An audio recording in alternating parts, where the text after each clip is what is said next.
Lisa, আমার দিকে তাকাও। তাকাইছি।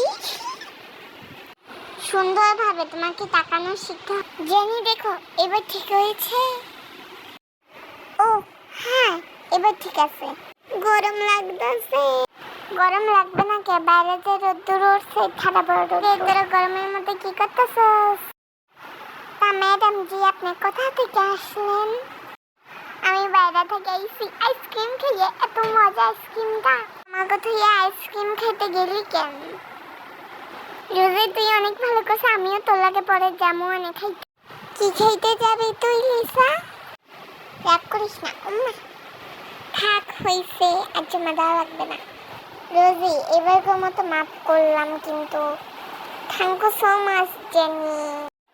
জেনি, এদিক তাকাও। তাতে কেন লিসা, আবার কি বুদ্ধি করছো? কিছু না, তুমি ওইদিকে তাকাও। না, আগে বলতে হবে, তারপরে। না, আগে তাকাও। Lisa, thank you so much for everyone. আপনারা লাইক করুন, শেয়ার করুন, কমেন্ট করুন, সাবস্ক্রাইব করুন, লাইক করুন, শেয়ার করুন। আমাদের চ্যানেলের পাশে থাকুন। Bye by.